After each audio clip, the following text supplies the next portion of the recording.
Hi, welcome to the next lecture. In this lecture we are going to talk about FPGA port modes.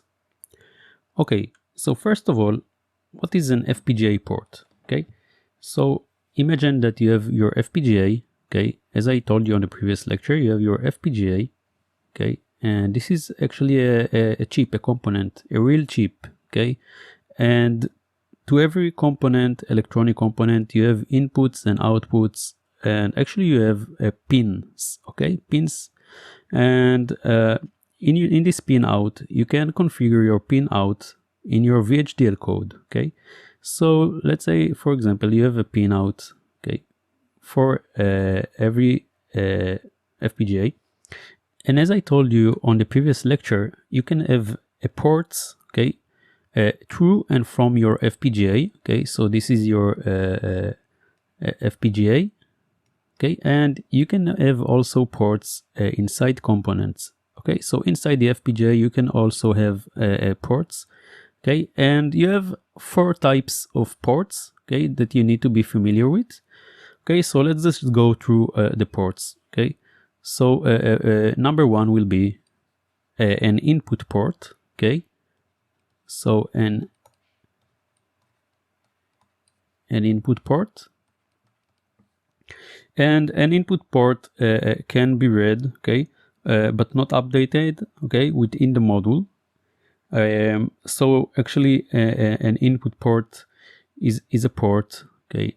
Let's say that this is your FPGA or component. This is an input port, okay, and it will be connected, okay. Right here it's your actually right here it's your FPGA pad, okay, or your component inside your FPGA, and it will be connected straight to a buffer, okay. So every input and output, okay, to an FPGA have buffers, okay, and I will explain you in a second how the buffers looks like, okay.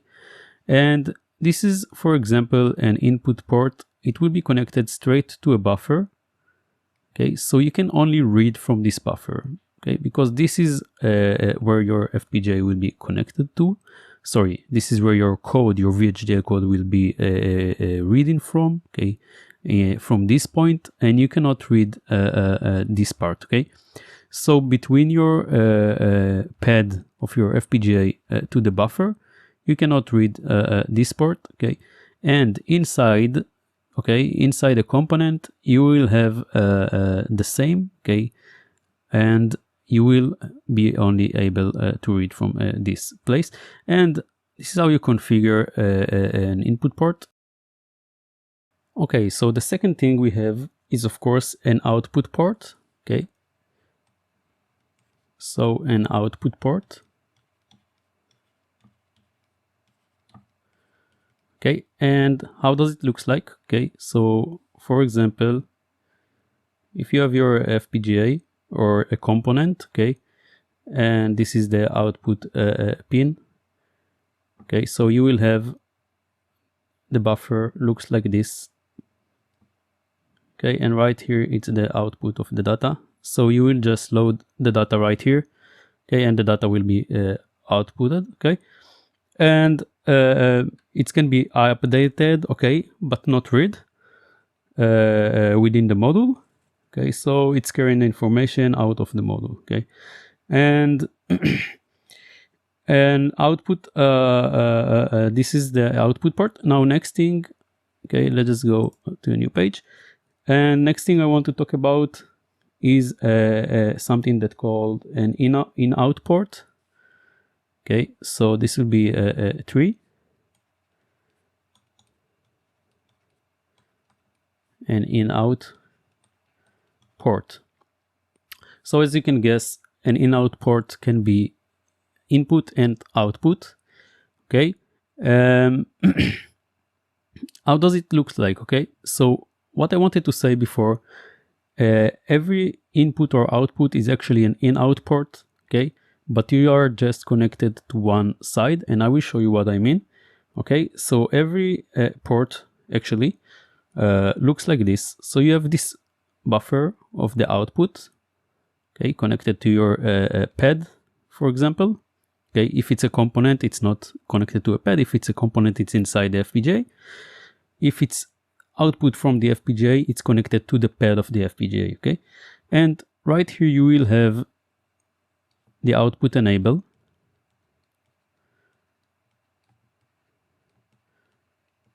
Okay, this is an output enable. Right here, it can be both sides, and right here on this connection that I told you that you cannot read and write to, it will be connected the input buffer. Now the thing is that the input is always enabled. Okay, so you can always read this. So for example, if you want to write data, you will enable the output.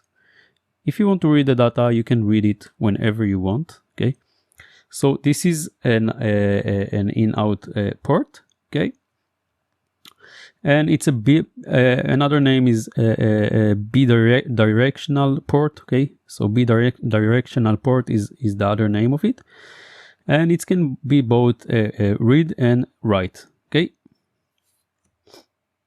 now there is another port that you need to be familiar with, and it's called buffer. Okay, so a buffer port. Okay, so this is very confusing. Okay, so listen well. So how does a buffer looks like, buffer port? Okay, so let's say that this is your, again, FPGA or component. Okay, so a buffer mode will be just like this. Okay, so let's say that you have your output. Okay, and it's connected to right here to the output. Okay, and the input is actually connected. Okay, right here, and it's going inside. Okay, so this is actually the output.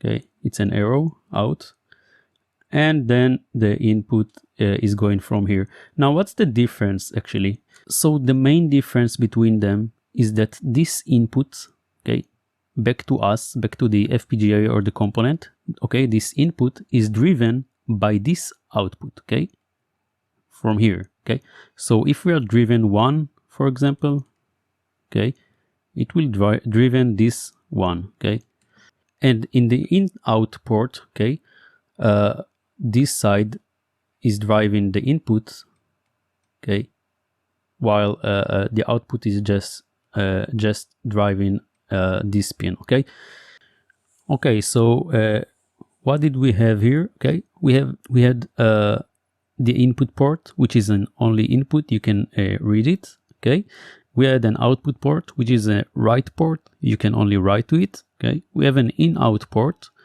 which we can drive out from the FPGA and read the output from the input, sorry, from the FPGA. Okay,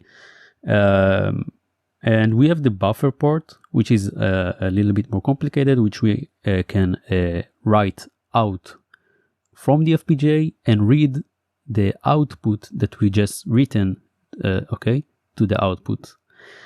So it's like the buffer is like an inner circle, okay, that happens inside the FPGA. Okay, so we are actually reading what we just sent out. Okay, and this is it for now for this lecture, and I will see you on the next lecture, and thank you.